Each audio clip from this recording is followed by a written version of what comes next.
रहीम जी। सबसे पहले तो सईद शाहिद कलाम साहब का शुक्रिया कि आप ने दोबारा में अपने हालात का मौका दिया, और जो आप आज जो चाहते हैं कि हम कोई जो करंट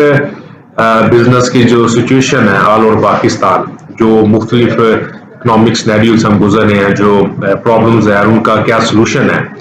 तो देखिए, मैं समझता हूँ सबसे पहले तो जो पाकिस्तान की बिजनेस कम्युनिटी है इस वक्त, जो स्टेट बैंक ऑफ पाकिस्तान की जानब से मार्कअप में जो मजीद इजाफा किया गया है वो हमारे बिजनेस सेक्टर को बुरी तरह से वो अफेक्ट कर रहा है। और स्टेट बैंक ने मार्कअप में जो मजीद एडिशन किया है, जिससे 21% अभी हमारा जो पॉलिसी रेट रिवाइज हुआ है, जिसकी वजह से हमारी जो बिजनेस कम्युनिटी है और जो सियालकोट की और ओवरऑल पाकिस्तान की जो इंपोर्ट एंड एक्सपोर्ट पे एक बड़े, मैं समझता हूँ कि इसके नेगेटिव इम्पैक्ट होगा। और मार्कअप रेट में इजाफे करके इन्फ्लेशन को कंट्रोल करने की बजाय मैं सोचता हूँ जो बेहतरीन तरीका है वो इंडस्ट्रियल प्रोडक्शन को बढ़ाया जाए, एक्सपोर्ट में इजाफा किया जाए, ऐसी पॉलिसीज बनाई जाए। क्योंकि देखिए, गवर्नमेंट ऑफ पाकिस्तान इस वक्त सबसे ज्यादा जो लोनिंग करती है, वो सबसे ज्यादा जो कर्ज लेती है वो इस वक्त गवर्नमेंट ऑफ पाकिस्तान है। इसलिए जो पॉलिसी रेट में जो मजीद इजाफा जो किया जाता है, इससे जो गवर्नमेंट की जो बोरिंग कास्ट है इसमें बहुत ज्यादा इजाफा हो जाता है। और ऑलरेडी जो इस जो एरिया में और जो हम हमारे जो रीजनल कंपेटिटर्स हैं, जो हिस्से में जो हम रह रहे हैं, मैं सोच रहा मार्कअप की शरह दूसरे जो हमारे रीजनल कंपेटिटर्स हैं उनमें सिंगल डिजिट पे है। तो हमें भी इंटरनेशनल कंपेटिटिव होने के लिए हमें सिंगल डिजिट पे हमें अपना मार्कअप लाने की जरूरत है,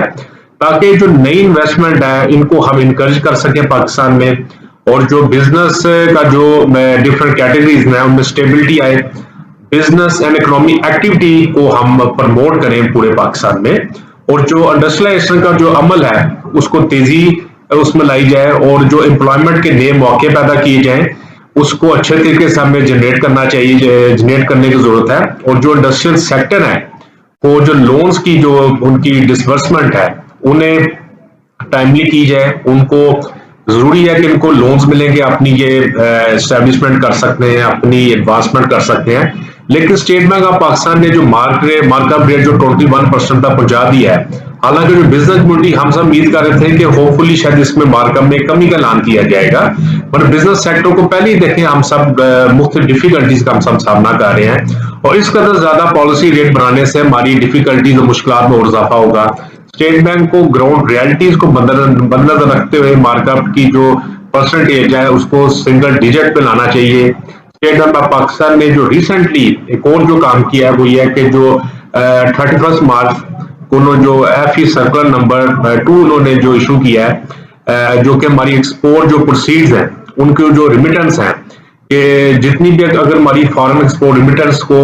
अगर हम कोई एक्सपोर्ट हम करते हैं, तो कोई अगर डिले होता है उनमें, 1 मंथ डिले है, 2 मंथ डिले है, तो वो 3% से लेकर 9% तक गवर्नमेंट ने पेनल्टी उस पर इम्पोज की है। तो मैं समझता हूँ कि ये जो स्टेप लिया गया है एक्सपोर्टर्स पर, ये भी एक, मैं समझता हूँ कि ओवरऑल हमारी एक्सपोर्ट पे एक नेगेटिव इंपैक्ट डालेगा, क्योंकि कॉस्ट ऑफ प्रोडक्शन में ऑलरेडी बहुत ज्यादा इजाफा हो चुका है, और मल्टीफेरियस हमें जो चैलेंजेस हम उनका सामना कर रहे हैं। तो ऐसे स्टेप लेकर मैं समझता हूँ कि दिस इज टोटली अनजस्टिस, क्योंकि अक्सर औकात जो हमारी एक्सपोर्ट्स होती हैं उनकी पेमेंट्स होती हैं वो उसमें डिले हो सकता है। हालांकि एक्सपोर्टर्स के कंट्रोल से ये बाहर है कि हम ये ऐसे स्टेप, मैं समझता हूँ कि इंटरनेशनल मार्केट में कंपटीशन को, जो हमारा जो मुख्तलिफ दूसरे रीजनल कंपेटिटर जो कंपटीशन हम कर रहे हैं, जो जिस तरह उनको फैसिलिटीज मिल रही है पेमेंट टर्म्स की, अगर हमें उस लेवल की नहीं मिलेगी तो ये भी हमारी एक्सपोर्ट को काफी इफेक्ट करेंगी। तो हम स्टेट बैंक ऑफ पाकिस्तान से रिक्वेस्ट करते हैं कि हमारी एक्सपोर्ट को मुल्क के बेहतरीन मफादात में, जो हमारी बिजनेस कम्युनिटी की प्रॉपर इन्वॉल्वमेंट के साथ कोई भी ऐसी पॉलिसी बनाई जाए तो उनको उसमें इन्वॉल्व किया जाए। और जो रीजनल कंपेटिटर्स हैं, जो हमारे मुख्तलिफ दूसरे कंट्री में जो वहां पे फैसिलिटीज दी जा रही है एक्सपोर्ट में, स्पेशल पेमेंट टर्म्स में, तो वो उसमें हमें स्टेट बैंक वैसी फैसिलिटी दे, और एक्सपोर्ट क्रेडिट स्कीम्स हैं उसमें भी स्टेट बैंक को आगे आना चाहिए। अभी एग्जिम बैंक का हमारे Sialkot chamber of commerce industry में उन्होंने तशरीफ लाए, बट स्टिल अभी तक वो हम उनको ऑन ग्राउंड में हम नहीं देख सके अभी तक। होपफुली गवर्नमेंट को इस पर भी काम करना चाहिए कि इसको फौरी तौर पर इस बैंक को स्टैब्लिश किया जाए, ताकि एक्सपोर्ट इंपोर्ट में जहां एक्सपोर्ट गारंटीज है वो हमें उसमें मिल सके। पाकिस्तान में देखें इस वक्त पॉलिसी रेट हिते के दूसरे ममालिक की निस्बत पहले ही बहुत ज्यादा है। एमएनसी स्कीम मैं समझता हूँ कि इस वक्त की आम जरूरत है, ताकि जो डॉलर्स क्या जो लोगों के पास पर है उसको इकोनॉमिक हम सर्कुलेशन में लाएं। एमएसटी स्कीम देकर ऑलमोस्ट मैं समझता हूँ $10 बिलियन हम सर्कुलेशन में लाया जा सकता है और इंटरनेशनल लेवल पे मुल्क की जो एक बेस्ट इमेज को, एक प्रॉपर इमेज को हम हाईलाइट कर सकते हैं, अच्छे तरीके से हम प्रमोट कर सकते हैं। ये हम सबको मिलजुल के काम करेंगे तो ये तमाम माशाल्लाह इंशाल्लाह ये तमाम मसाइल का हल हम करेंगे। और जो मुल्क की जो मौजूदा हम इकोनॉमिक स्लम से जो गुजरे हैं उसको ठीक करने के लिए कुछ आम सजेशन देखें हम जरूर देना चाहेंगे, क्योंकि देखें एक तो ये है कि हमारी जितनी पॉलिटिकल पार्टीज हैं इन्हें एक प्रॉपर मैंडेट के साथ इन्हें अपने चार्टर ऑफ इकोनॉमी एक अपना में पॉलिसीज दें कि हम अगर आते हैं तो हम बिजनेस के लिए हम क्या क्या कर सकते हैं, हम इस मुल्क में इंडस्ट्रियलाइजेशन के लिए, इस मुल्क में इंटरनेशनल इन्वेस्टमेंट के लिए, एक्सपोर्ट ग्रोथ के लिए हम क्या क्या करेंगे, ये बहुत जरूरी है। इसके अलावा हुकूमत को फौरी तौर पर डिक्लेरेशन स्कीम का ऐलान करना चाहिए ताकि जो अनडिक्लेयर्ड रेवेन्यू है वो हमारी इकोनॉमी का हिस्सा बन सके। जिस तरह स्टील सेक्टर ने रिसेंटली मिनिस्ट्री ऑफ क्लाइमेट्स के खिलाफ प्रोटेस्ट किया, कैसी सूरत में हम इनकरेज इन्वेस्टमेंट को हम किस तरह कर सकते हैं। तो देखें जो रूल्स एंड रेगुलेशन है उनको इजी किया जाए, बिजनेस फ्रेंडली पॉलिसी बनाने पर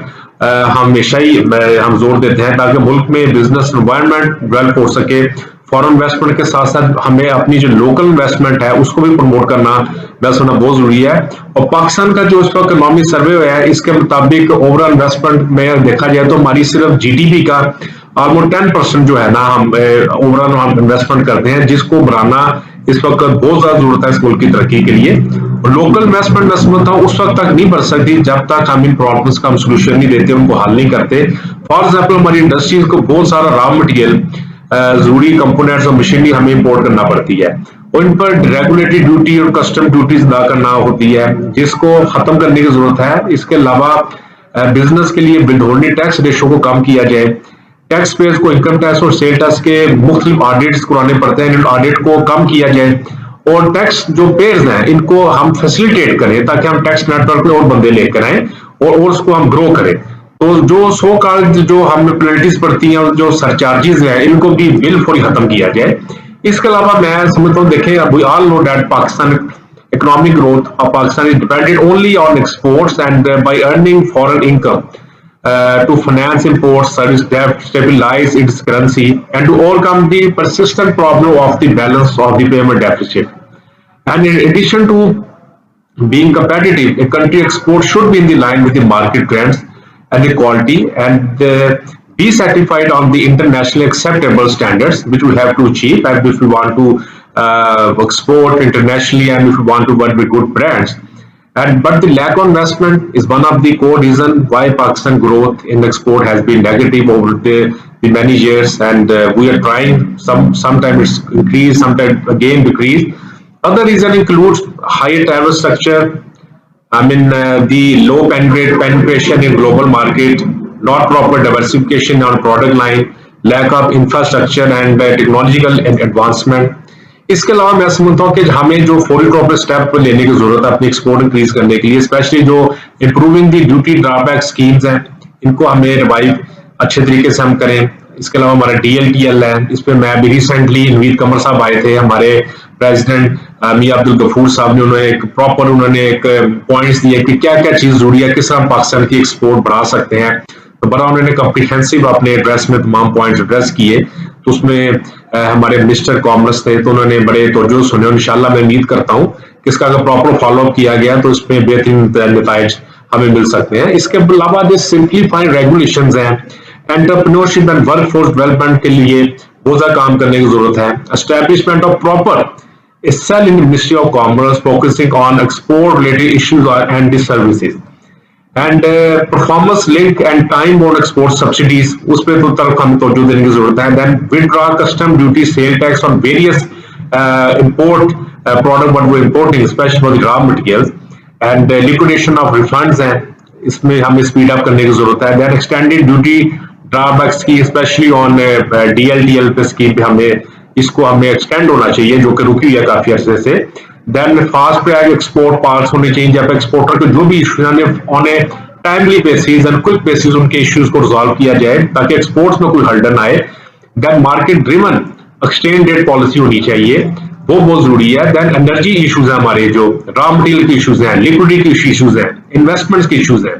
तो मैं समझता हूँ इसके अलावा भी काफी इश्यूज हैं इस पे हम डिटेल इंशाल्लाह जो नेक्स्ट कोई भी आप शायद कराम साहब आएंगे तो हम डिटेल आप इस पे डिस्कशन करेंगे। तो ये एक छोटे सारे जो इश्यूज थे जो कि हमने आज मौका मिला हाईलाइट करने का, तो इंशाल्लाह विल कंटिन्यू दिस प्रोसेस। बहुत बहुत शुक्रिया आपके टाइम का, थैंक यू वेरी मच, बहुत बहुत शुक्रिया।